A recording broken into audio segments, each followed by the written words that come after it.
This week on the show, we're going to take a look at eBay's Recommerce Report and ThredUp's Resale Report and discuss whether it's all good news for resellers.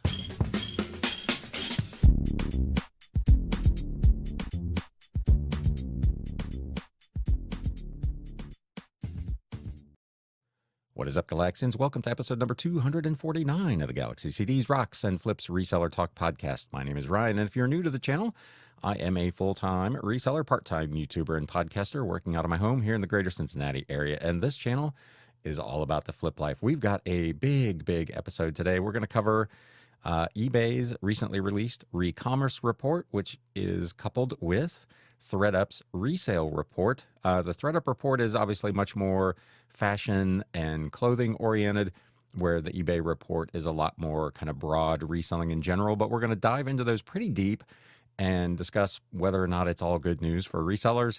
We've got also some updates from Etsy and Mercari and a couple other things.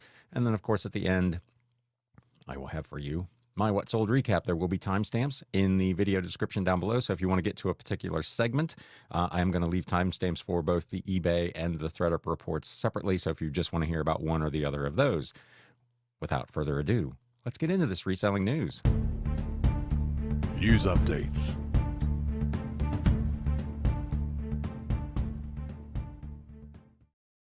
So the 2024 Recommerce Report came out over on eBay this past week. People are reflecting, they say, on what's important to them. The era of recommerce, the world, they say, is at an inflection point.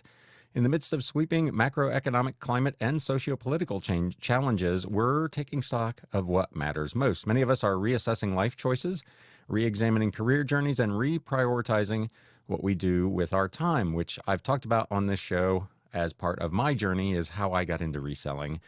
To begin with, I was reprioritizing my time and my career and what I wanted to do, how I wanted to spend my time. And this apparently is a trend across a lot of folks. Turns out it wasn't just me.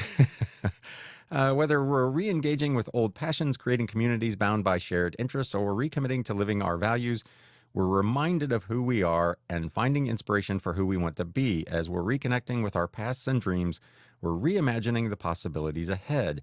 And then they start, after that fluff piece, they start getting into some of the stats. 68% of consumers agree that they are looking to reconnect with hobbies and interests. And this is something that I hear a lot as I talk to people. The workaholic culture of the past several decades is kind of being replaced by people wanting to, again, take a little control of their time and spend a little more of their time doing the things that they truly enjoy doing rather than just working to make a bunch of money. 49% of consumers agree. I feel hopeful for the future, regardless of what's going on in the world. Almost half, which given the state of the world today, I guess is probably pretty strong. 42% of ages 25 to 34 say having more time for passions and hobbies would improve how they feel about their life. Again, this is really prevalent, and you see this a lot in the Gen X and the millennials. They are much more focused kind of on work-life balance and some of the other issues that this report will get into. Almost 2/3 of consumers surveyed agree, I'm reevaluating what's important in my life. While the news can often seem negative, 88% of consumers feel happy or optimistic about some area in their life, with the top three being hobbies and interests at 53%, personal relationships at 49%, and their identity, sense of purpose, and values at 38%. Recommerce, the buying and selling of pre-loved items, can be a positive path forward, providing inspiration, opportunities, and hope. This year, we're excited to provide a broader understanding of the importance of recommerce, not only to the eBay community, but to assess the overall trends and sentiment around recommerce at a global level. And that's something that I'm going to discuss as we go through some of the stats and some of the projections on this, because I think there's tremendous opportunity. These reports, not to spoil the lead, are by and large very good news for resellers, but there are some potential obstacles that you just have to be careful when you're looking at these numbers to make sure that you kind of tease out the things that are really going to be relevant to you as an individual. Launched on our first ever Recommerce Day, May 21st, our 2024 Recommerce Report uncovers how we evaluate what's important to us, how we make decisions about our future, and how Recommerce shapes who we are. Nearly half of consumers surveyed agree shopping pre-loved is quote unquote in for 2024. This is something that people have been talking about actually for the last several years, that even gifting pre-loved items is now kind of not only acceptable, but a fashionable thing to do. There's a quote here: "It's important that everything I do reflects my commitments to helping create a more sustainable future." That's a theme that comes up in these conversations regularly. Recommerce is so rewarding because I can find things that bring me joy while doing something to help minimize the waste on our beautiful planet. And you can make money at the same time. So it's a win-win-win for a lot of people. That is Alicia Silverstone, an actor and sustainability advocate.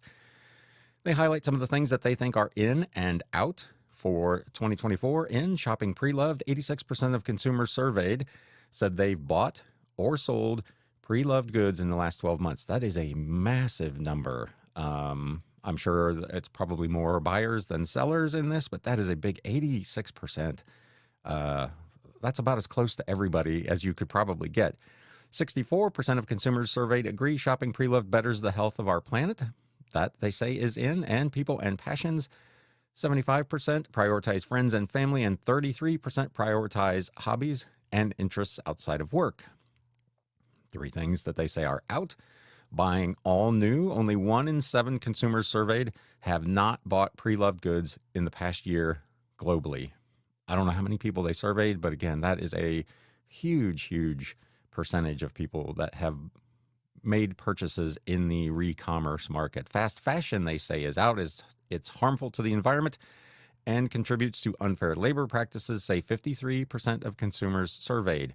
Fast fashion is something that is, no pun intended, falling out of fashion. And again, according to this article, and prioritizing work. 21% now prioritize work above all else. So again, a huge percentage of the population that has shifted from that workaholic culture into something a little more balanced. Pre-loved and refurbished makes up 40% of eBay's gross merchandise volume. I'm actually surprised that it's that low, that there's that much new stuff being sold on eBay. That statistic really surprised me. Reprioritizing pre-loved goods. 77% of eBay's customers say buying pre-loved has become more common in recent years. No kidding. Global consumers say 5 main reasons for buying pre-loved are to save money, which in these tough economic times is obviously a big one. Sustainability and environmental benefits. Specific item unable to find new, which is kind of my business model with old vintage books, things that in a particular guise are no longer available. Affordable brands as pre-loved, and a unique or collectible item. Pre-loved is in style around the world. There's a resurgence of interest in re-commerce, and eBay has always been here leading the way. They say 3 major consumer shifts are driving this change. Because of value and values, re-commerce empowers a whole new way of living. It enables people to save so they can experience more rather than simply buying more, shop for their passions to make dreams a reality, and reinvest in what matters most. 60% of eBay buyers globally say buying pre-loved goods has become more important to them. 62% of millennials agree that purchasing pre-loved has grown in personal importance. 66% of Gen Z agree purchasing pre-loved has grown in personal importance as well. So this is across kind of generational boundaries. It's being driven in a lot of cases by the younger people, but it is kind of across the board here. Millennials, of course, show the highest frequency of purchasing pre-loved goods, with 9% buying weekly and 24% of them buying monthly. They also demonstrate, Gen Z also demonstrates rather significant monthly engagement, 21% shopping for pre-loved items at least once a month. Almost 3 in 5, 59% of global consumers have bought pre-loved goods in the last year. Those aged, again, 25 to 34 are the most likely to have purchased. On eBay globally, comparing 2022 to 2023, the number of listings for pre-owned bags and pre-owned shirts grew by double digits. So obviously there's a ton of business there, but obviously there is also now increasing competition, which we're going to get into a little further on, particularly when we talk about the ThredUp report. There are some interesting insights over there as well. 70% of consumers surveyed globally plan to spend on re-commerce and pre-loved goods this year. It's the ability, they say, to make meaningful choices. They say a primary reason they're buying pre-loved is to save money where they need it the most so they can spend more elsewhere on what they want and love, whether it's for hobbies, for family, for themselves, or for community. Consumers are interested in cost savings of pre-loved goods to fuel other areas in which they splurge, said 37% of customers. On eBay globally, the number of sold clothing, shoes, and accessories with thrifted in the description increased by over 400% in March of 2024 versus the same month in the previous year. Do you use, I'd be interested, you can let me know in the comments, do you use the word thrifted in any of your product descriptions or titles? I'd be real curious about how many people are actually talking about that.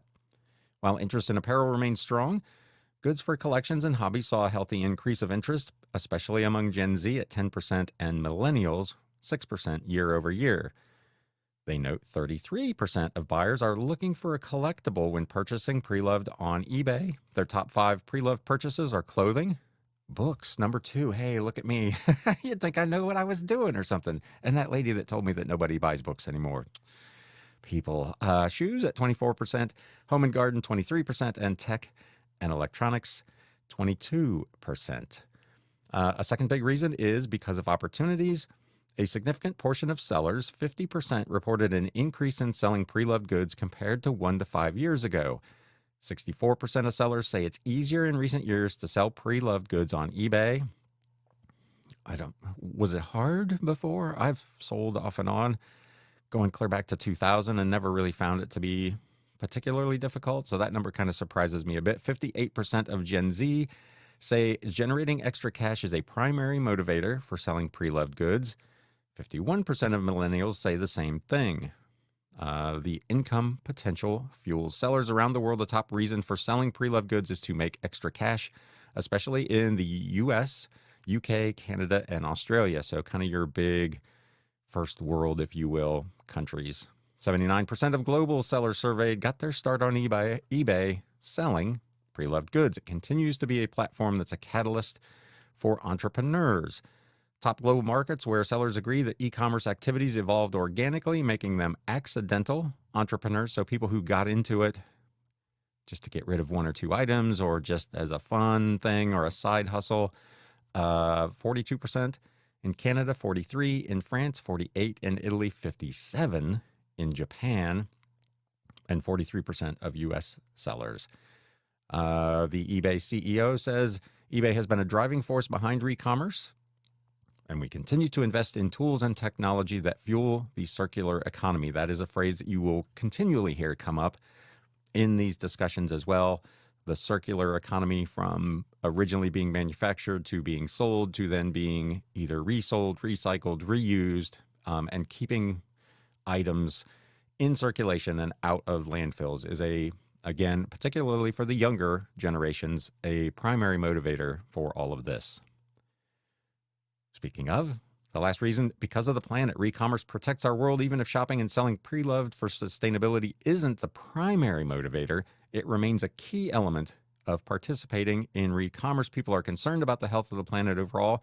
Just over 2/3, 67% of consumers surveyed agreed, I'm worried about our planet, whether that is from junk everywhere to the climate, whatever you want to call it, the climate crisis, global warming, climate change, whatever phrase you want to put on it. 2/3 of people are concerned about those things. 71% of consumers from that 25 to 34-year-old age group say sustainability is important to them. 68% of eBay buyers overall say sustainability is becoming more important every year.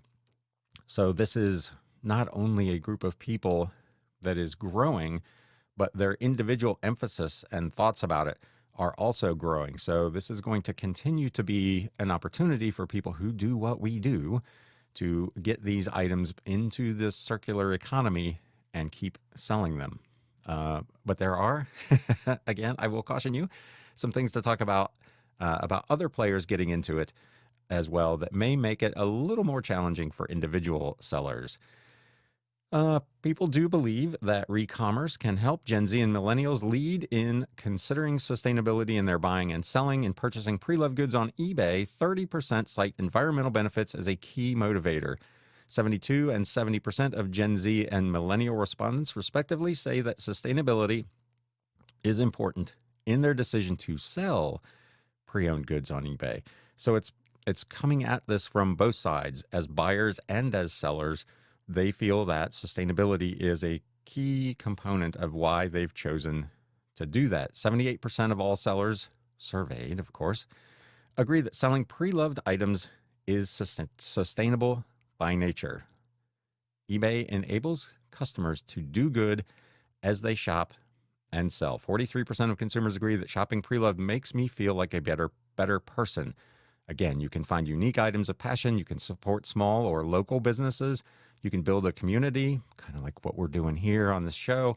You can buy sustainably. There are a lot of reasons for buying pre-loved. 94% of Gen Z and 90% of millennial eBay sellers value the platform's ability to keep items out of landfills. So there is also a spot here if you want to go. And again, as always, I will link to these reports and these news articles in the show notes and the video description below if you want to go dive into this in more detail than we have here. But again, huge percentages of people across the world plan to spend money this year on pre-owned goods. 60, 70%, 43% in Italy. It's a big and growing number. eBay, for their part, is investing further in this circular economy with their own eBay Refurbished program. Refurbishing extends the lives of products, allowing shoppers to reduce their environmental impact while shopping premium brands at a value. Of consumers, over half in the UK and almost half in the United States already own a refurbished product, which is interesting. 68% of global consumers are aware purchasing refurbished allows shoppers to reduce their environmental impact. I'm surprised that many people have actually view it that way, that it's not necessarily just about the cost savings of being able to buy a refurbished item that's essentially close to new for substantially less money. 80% of global consumers know it costs less to buy refurbished, and eBay's refurbished business maintained double-digit growth year over year. And then they have the summary of their methodology, how they did the survey, how many people they talked to, which was a pretty substantial number. 16,000 people in one country, 12,500 of eBay's consumer-to-consumer sellers. They talked to a lot of folks. So this is a really comprehensive report that I think probably bodes well, generally speaking, for resellers. This is a field, an area that is going to continue to grow and present you and I as resellers a terrific opportunity to do things. ThredUp has a similar report just out. The Resale Report, I think they call it. The global secondhand apparel market continues to burgeon, a testament to the intrinsic value shoppers find in the secondhand experience and proof of the seismic shift towards a more, here we are again, circular fashion ecosystem. As ThredUp, celebrate this progress, we also recognize the powerful role government can play in accelerating the transition to a more sustainable future for fashion. This is the 12th year they have done this resale report, and it shows some of the most promising signals of what the future could look like with increased levels of support. Until fashion is no longer one of the most damaging sectors of the global economy, we will continue to advocate for the government to help drive adoption and behavior change in fashion. This is like, let me see if I can get this off of here. There we go. Secondhand apparel market to reach $350 billion, growing 3 times faster than the global apparel market overall. One thing I want you to notice here, though, as we look at this chart, if you're watching on YouTube, you can see, pretty substantial growth in the past and then projected growth in the future, pretty much across all segments and all nations, all regions of the world. But the biggest one is over here, which is actually Asia. The Asian market is going to be probably the fastest growth one. And when I mentioned earlier, teasing out the numbers that are important to you, if you're a seller in the United States and 30 or 40% of this growth is going to happen in a region that you don't sell to, you're not going to be able to reap the benefits of it. So, like I talked about last week, being part of the international shipping program and offering international shipping wherever you happen to sell opens up these markets to you to some degree. Now, as I said, in my case, international orders on eBay are only 10% of my business. So even if that is a huge growth area overseas, if I'm only getting 10% of it, I don't expect to get that much growth, but it will be an opportunity to do more business. The secondhand apparel market is going to reach $73 billion by 2028. It's going to grow 11% annually on average, which is a big number. That's a lot of growth year over year. They highlight it grew 15 times faster than the broader retail clothing sector. So the resale portion of this is growing significantly faster than the clothing business by itself. Resale will more than double by 2028. It's going to grow 6.4 times faster than the broader retail clothing market. So that trend is going to continue, though maybe at a slightly slower pace. It's expected to more than double its market share over the next 10 years, and it's going to grow 6 times faster than off-price by 2033. Online resale is driving all that growth. It saw accelerated growth in 2023, growing 23%. Which was faster than in 2022. Online resale will account for half of all secondhand spend in fashion by 2025, which is next year. So that is a huge, huge chunk of what's going on over there. They talk about in this report, again, 63% of shoppers, consumers who bought secondhand apparel made a purchase online. Again, highlighting that online is a big piece of this. 45% of Gen Z and millennials prefer to buy secondhand apparel online, compared to 38% who prefer to shop at a brick and mortar store. Interestingly, though, of those who prefer to buy secondhand, 20% want to do it directly from a brand. And this is an area where there's going to be increasing competition. Brands are increasingly looking at getting into this. They've got a handy little chart here about which channel breakdown it is for people who prefer shopping secondhand online. And that 20% from a brand is a big, big number. And I think that one is going to continue to grow as brands recognize the opportunity. And I've got an article coming up in a little bit where I'll highlight one particular retailer who is already leveraging this in some way. 6% didn't have a preference, 13% preferred peer-to-peer, 23% bought from social marketing, 18% live stream shopping, so like Whatnot and the live shows that are available over on Poshmark, and 20% a managed marketplace, which is like eBay again or Etsy or any of those. Resale thrives in a value-seeking environment where consumers are shopping for deals. Again, prioritizing price. Nearly 3 in 4 consumers say when it comes to apparel spend, value is king. 59% of consumers say if they can't find a good deal on an apparel item, they won't make a purchase at all, which is pretty fascinating. On average, consumers plan to spend 7% less on apparel at full price in 2024 than they did in 2023. So they're going to be buying more, again, pre-owned type stuff. 55% of consumers say that the economy doesn't improve, they'll spend a higher proportion of their apparel budget on secondhand. 60% say shopping secondhand gives them the most bang for their buck, and 41% say when they're seeking a deal on apparel, secondhand is the first place they look. But when you go back again to the Gen Z and the millennials, that number jumps to 50%. So they are targeting particularly secondhand goods. It gives them also the ability, of course, to find unique items to afford higher-end brands. You can get more bang for your buck buying a used car than you can a new one. Same thing with clothing. And again, this idea of it being better for the planet. Consumers resell apparel to earn extra money and clean out sustainably. 25% of consumers resold apparel in 2023, nearly at parity when 2021 figures when post-pandemic activity was elevated. So it's jumped back to where it was kind of at its peak. The top 3 reasons they sell: to make extra money. Nearly half use cash to pay bills like essentials for food. Gen Z is the most likely to put it into savings, which was interesting. Secondly, to clean out their closet. And third, to sustainably get rid of apparel. They note also that it transcends generation, but its appeal and purpose change throughout a shopper's life. And then they highlight some different kinds of demographics and the breakdowns of why they're doing it. I'm not going to dive too deep into that, but again, there will be a link to this report if you'd like to go look at it. Here's the interesting one. Branded resale saw continued momentum in 2023 with 31% year-over-year growth.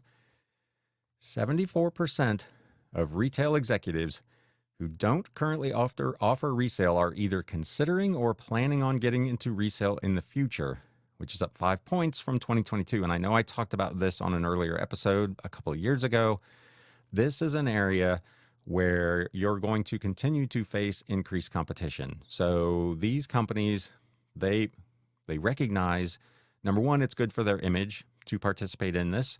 Number two, it's good for their profit margins because they can capture those sales right now that you and I are capturing and they're not making any money on. So they can continue to make more money by essentially reselling their own goods. Brands who launched resale programs just last year: Journeys, Smartwool, Fabletics, H&M, Tom's, Kate Spade, J. Crew, American Eagle. So these are big fashion brands that recognize that resale is it's no longer the wave of the future. It's here, and they wanna get in on it. There is a link here. Also, see which brands are having the biggest impact with scale in ThredUp's Recommerce 100, so you can see what the biggest companies are there.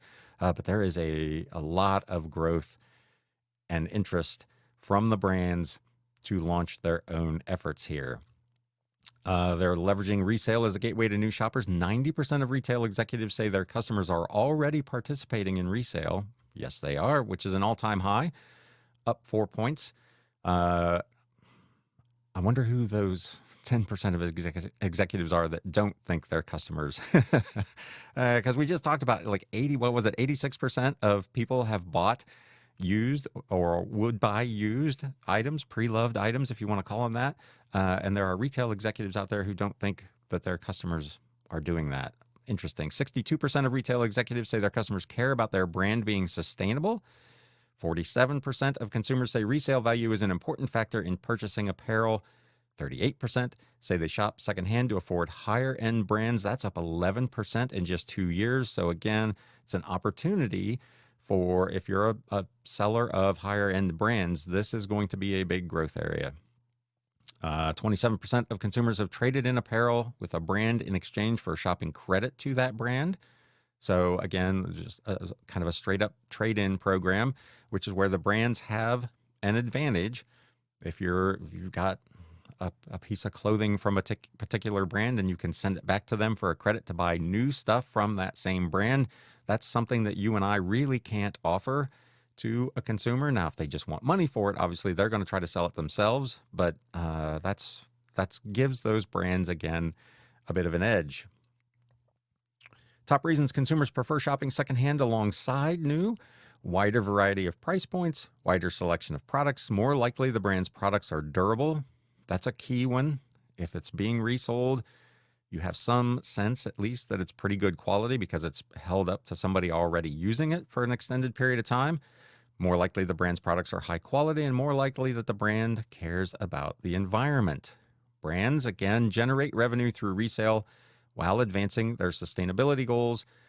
Brands that offer resale, the top benefits that they have realized: advance their sustainability goals. 87% said that. Generated more revenue. Again, what I just talked about, up 7 points at 80%, and acquired more customers. 67%. 67% also say retail will generate meaningful, more than 10% of their total revenue stream for the company within the next 5 years. So that is not an insignificant amount of money that they are looking to capture from this market. Brands say the biggest challenge with resale is getting enough inventory of pre-owned product. And that's an area where you as an individual may have a bit of an edge. Again, the people that are just throwing stuff into a garage sale or taking it to Goodwill, and unless some of these brands kind of coordinate with the Goodwills of the world to buy their own brand stuff back from those places, it's very difficult for them to source without some sort of direct, like the credit we just talked about in the last section, where you can send in the item to the brand and then they will send you a credit to their online store or whatever. Brands considering resale, the top reasons they're considering it: again, to acquire more customers, to generate revenue, and to advance the goals. So interesting that those are almost flipped. from the top benefits that those offering resale are realizing. The number one thing here is to get more customers, and number two, to generate more revenue. Sustainability is only the third most important, but when you look at the ones that are already doing it, they're saying that their top benefit from doing it is the sustainability piece. Interesting. Top reasons brands are not interested in resale: it's too complex, they don't know where to start, and they have higher priority initiatives demanding resources.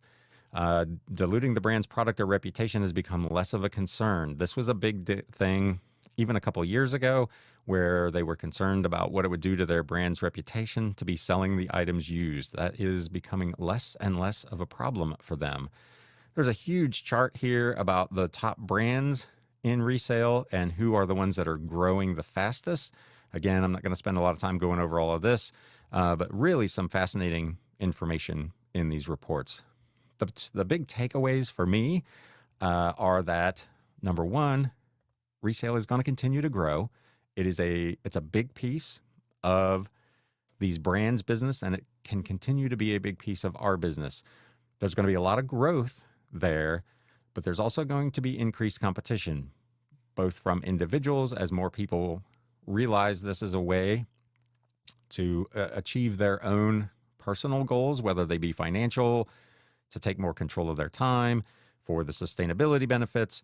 But the brands and the stores, the retailers, are kind of all doing the same thing. So this, as I say on this show often, reselling is simple, but it is not easy. And I don't think, despite the good news here, that it's necessarily going to get any easier. It's going to continue to be hard work. But if you're willing to put in the time and effort, I think there's an opportunity still to be successful. It's another interesting highlight. eBay's CEO was recently quoted as saying that they have a goal to get more of their buyers to also become sellers, because he believes that those people are 2.5 times more valuable to eBay if they do both, if they're not just buyers, but if they're also sellers. Mercari, on the other hand, obviously is trying to recruit more sellers. They've got enough buyers, but they don't have enough sellers. So these two companies, who are arguably in the same space, have very different goals right now in who they're trying to attract to build their business. They both have decent user bases, but one has too many buyers and one has too many sellers relative to the other. And I thought that was interesting as well. Moving on into more traditional, I guess, reselling news, Etsy is rolling out a new feature, gifting video. It's called In an Email to Chain Store Age. A spokesperson for the online marketplace retailer, which has been making efforts since January to establish itself as a premier gift shopping destination, said customers buying gifts can now upload a video message for the intended recipient. In the next few days, video messages will be available for some buyers in the checkout experience for items marked as a gift. The feature will fully roll out in the coming weeks. Brief description of how it works: gift shoppers can send an immediate or scheduled notification to their recipient, notifying them that something is on the way. Shoppers have the option to reveal the gift within the notification or to keep it a surprise, and customers can create a personalized written note and now a video message to their gift recipient. All of this makes it easier to choose to shop small, even in a time crunch. The spokesperson said in the email that Etsy were working to level the playing field for small businesses to compete in today's e-commerce landscape. Etsy's gifting initiative also includes its February 2024 decision to name talk show host, actress, and co-founder of the Barrymore brand's health and beauty product line, Drew Barrymore, to the honorary position of Chief Gifting Officer. I think I've seen commercials with her, actually, even already. She's taking an active role in promoting Etsy Gift Mode, which is an AI-enabled shopping hub Etsy launched in the app and on their site back in January that combines AI and human curation to help shoppers find an appropriate present for every occasion. After a customer using Gift Mode enters a few details about the person they're shopping for, Etsy applies their machine learning technology to match gift shoppers with targeted unique items from Etsy sellers, categorized by more than 200 recipient personas. According to Etsy, it will continue to iterate and enhance Gift Mode's capabilities, launch new features, and expand the offering to serve the needs of gift givers. So Etsy, very focused on gifts and gifting as a ticket to grow their business. On a side note, over on Etsy, still lots of people struggling with the new listing form that we talked about. Lots of people talking about it, giving incorrect expiration dates for listings, jumbling the order of the photos, and some other things. I personally, having spent the last couple of weeks getting familiar with it, I'm not having any of those problems. And once I kind of got the learning curve down of how it works, I'm actually pretty okay with it. I don't have any issues with how it's actually, with some other recent updates with List Perfectly, it's actually now even importing more information into my listing. So my process is actually even faster than it was before. Time is money. So I'm really excited about all that. eBay. This article is over on E-commerce Bytes. Again, this is not something that I've seen, but a ad blocking problem apparently is resurfacing. eBay sellers report that ad blockers are preventing some people from seeing their promoted listings ad in search results, a problem that occasionally pops up for sellers who pay extra to advertise their eBay listings. Ad blockers, if you're not familiar, are browser extensions that prevent ads from being displayed when people visit websites. According to Google, 37% of people use ad blockers. A user going by the ID Chlip78 wrote last week, I've noticed my ad blocker, which is Unblock Origin, on Chrome desktop has started hiding promoted listings again. The top promoted listings will show for less than a second and then just disappear before being replaced by non-promoted listings. If I disable the ad blocker or open a browser without an ad blocker, the top promoted listings show up as normal. You experienced the same thing on Firefox. It's a big issue a couple of years ago and seems to have resurfaced for some reason in the last few days. Is it because ad blocker has found a workaround, or did eBay, he says, or she, I guess, break something with an update? They note, pretty ridiculous. We pay a premium for our listings to be promoted only to be buried during a busy holiday shopping weekend. I'm curious, I guess you're not getting charged if nobody clicks on it anyway. So you're not, obviously it's a lost opportunity if your promoted listing isn't showing up, but it's not really costing you anything up front. They note, of course, all my sales are still hit with the promoted fee. Funny how that works. Another seller said they'd replicated the issue and wrote, to be clear, it's only happening in search results. The sponsored ads on the listing page are still visible in this person's testing. So if you type in something to search for, the promoted listings that would normally surface at the top of your search are the ones that are disappearing. The ones that appear further down the page in the boxes that look more like ads, those apparently are still showing up. The article asks, and I will ask you to comment, if you would like, should shoppers be able to ad block eBay promoted listing ads using ad blockers if they choose to do so, and how does it impact sellers if they are successful? I would be curious what your opinion is on that. I will tell you mine.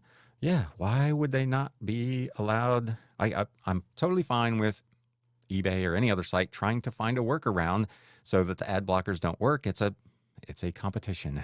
It's like anything else. One person wants one thing and the other person's goal is something different, and they're constantly trying to outdo each other and make sure their thing works. But if a customer wants to use ad blocker, it's their right. It's their browser. It's their search. It's whatever. I personally don't have any problem with it. I don't use one myself. I won't go into the comments here, but there was a lot of people essentially saying, if you don't use an ad blocker, you're a Luddite. So call me what you will. I don't use them. I guess I just don't really mind the ads. I'm immune or numb to it at this point. This article over on Modern Retail was interesting. Is Target selling its excess inventory on eBay and Poshmark? The headline probably is a little misleading because that is not, in fact, what is happening over there, but it is still another example of a brand, in this case a retailer, who has found a way to capitalize on resale for their own financial benefit. For years, online lurkers on forums like Reddit have wondered if a mysterious third-party seller on eBay and Poshmark was simply Target in disguise. Turns out, it says, they were sort of correct. An eBay account called Bullseye Deals has been live since 2013. They have 137,000 followers and 2.6 million items sold. all of its products seem to be from Target. An identical account on Posh was launched in 2022 and has already amassed over 20,000 followers. Bullseye Deals branding, while not a perfect replica of the big box retailer's logo, is a red dot with the silhouette of a bull inside, which looks an awful lot, they say, like Target's Bullseye. These Bullseye Deals e-commerce accounts offer very little explanation beyond the products themselves. The eBay storefront's description simply says resell, reuse, recycle. Again, that circular economy theme coming back in. But they feature a wide array of products one might buy from in a big box store, from linens to home goods to children's toys. Some listings are for items from Target's private label line, such as a New Day, Boots and Barkley, and Casaluna. These products are usually listed as new, open box, or pre-owned and are priced less, of course, than what they originally sold for at Target. One example they cite is a floor lamp listed as new on Bullseye Deals, selling for $21.99 compared to $80 on Target.com. It's not unheard of for a retailer to offload excess merchandise, what the industry calls salvage. In fact, this article says it's commonplace. Stores like TJ Maxx and Burlington source their off-price products by working with retailers and brands.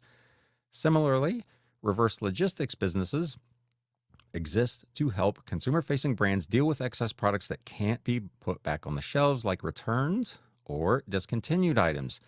Often, these companies will buy excess inventory in bulk from major retailers and then find a way to sell it themselves, be it an entire pallet of product or inking deals with clearance retailers like bin stores. Bullseye Deals technically falls into that latter category. Though it's branded in a way that at least hints at being associated with Target, sources tell Modern Retail that all the listings are salvage merchandise from Target that's been purchased by the reverse supply chain services company Liquidity Services, Inc. A Target spokesperson confirmed to Modern Retail that the company that runs Bullseye Deals account does buy salvage merchandise from Target and sells it. Liquidity Services, Inc. did not respond to a request for comment. This is interesting. Unsellable inventory is a big problem for retailers, according to a 2023 estimate from eMarketer.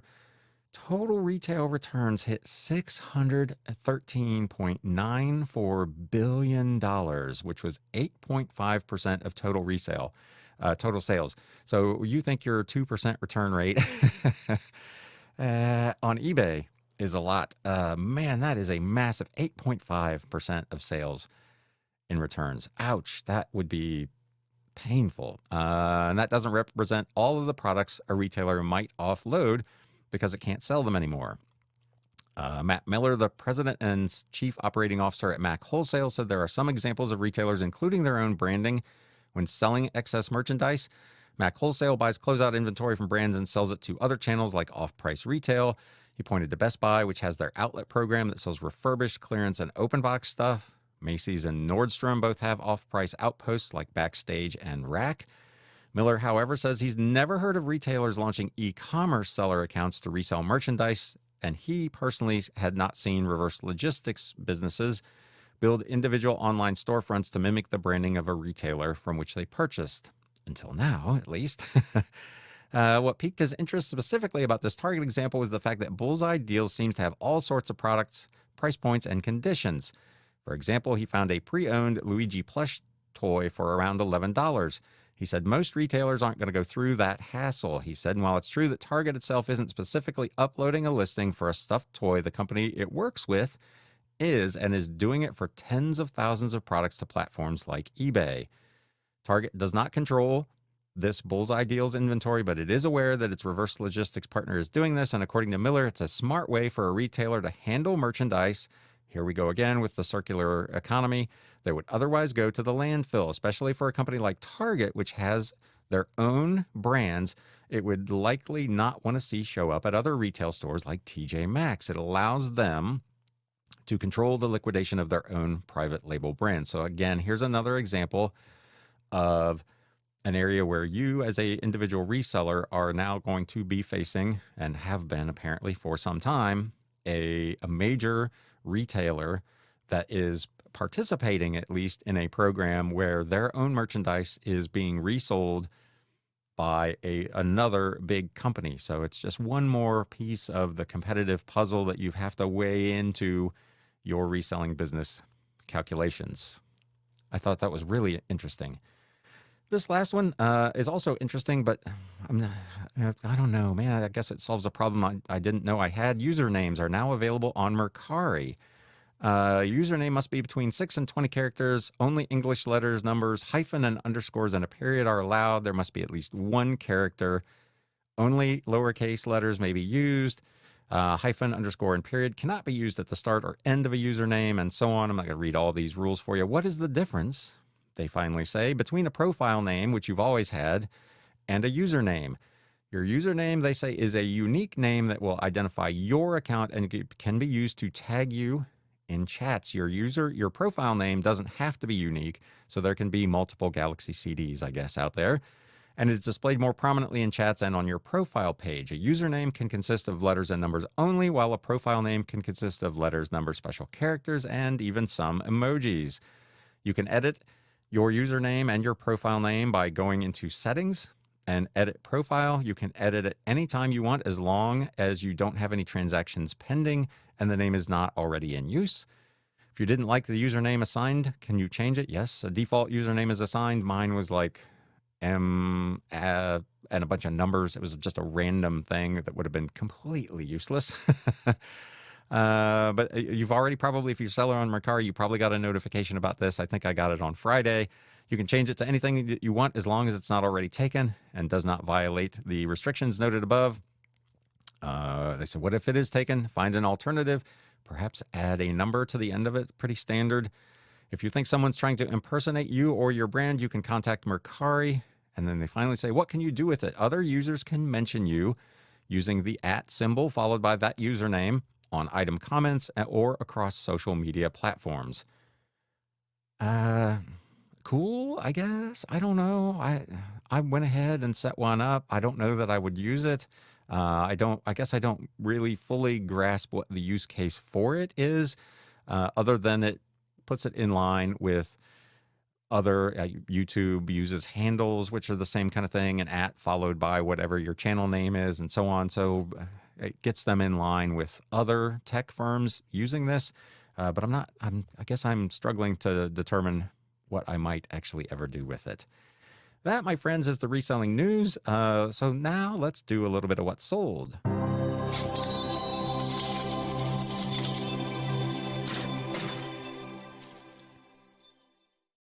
If you follow me over on Instagram, speaking of, @GalaxyCDsRocks, you'll know it was pretty slow here at the Galaxy last week. I think a lot of people probably experienced that with the holiday weekend and then into kind of a back to work. People now basically out of school, vacations are starting. This is kind of the time where things get a little bit slower for those of us in the resale game. I looked back at last year's week, same 7 days, and this year's sales were within $20 of last year's sales. So it's not anything out of the ordinary, but it was a little bit slow here at the Galaxy. But I do have, I think, 9 items to share with you. This first one is a yearbook. I talk about yearbooks probably every couple of weeks. Good Samaritan Hospital School of Nursing, Victorian. This was a 1975 yearbook from Cincinnati, Ohio.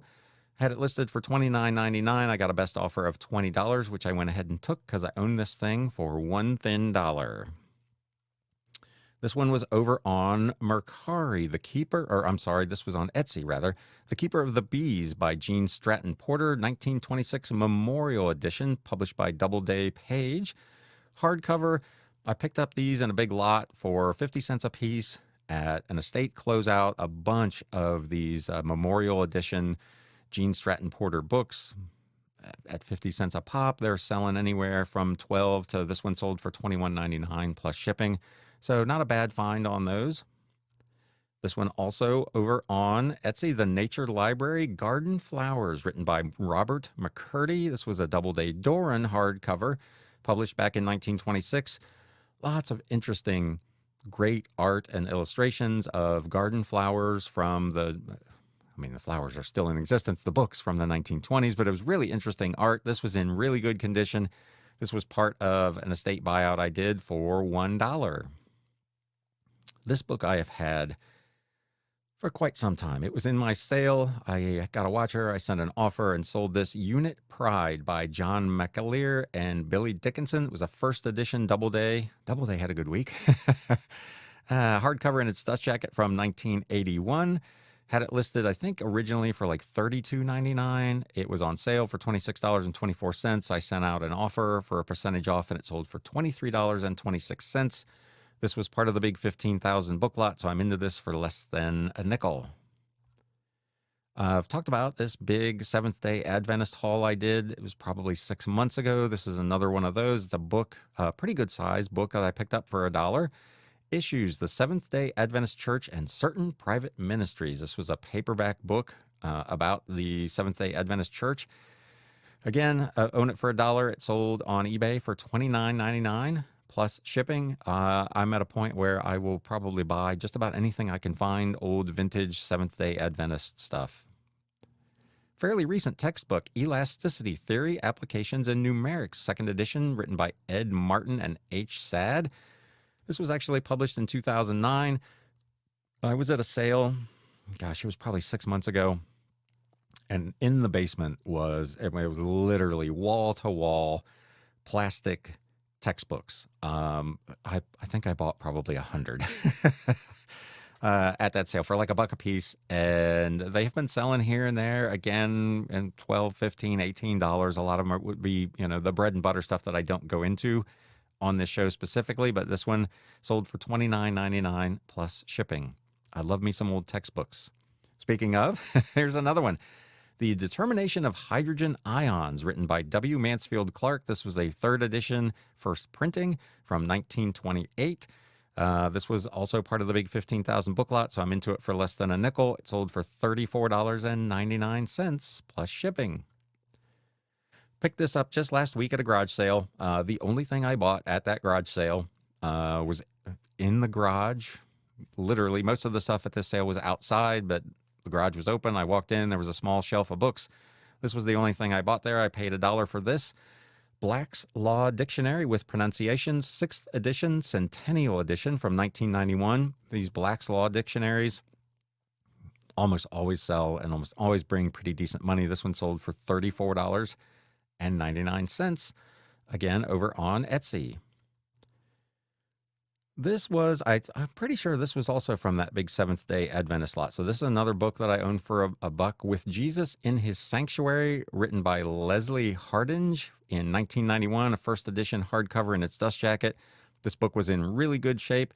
It's very difficult to find. I had it listed for $59.99, and it became your flip of the week when it sold on an offer for $50.99. So not anything spectacular there. Some nice sales, a handful of, kind of bread and butter stuff, but overall, unfortunately, fairly mediocre week. Hoping things rebound. Lots of watchers, lots of lookers. I sent out, hundreds of offers last week. So I'm hopeful that those will materialize into something maybe in the next few days. But it was pretty rough out there. Let me know in the comments below what your week was like. If you got anything from this episode, if you're watching on YouTube, as always, if you could do me a favor and hit that thumbs up button, that would be awesome. I always appreciate that. And with that having been said, guys, it's time to sell. Thanks. You have been listening to the Galaxy CDs Rocks and Flips Reseller Talk podcast. Thank you so much for tuning in, and we will catch you again next time.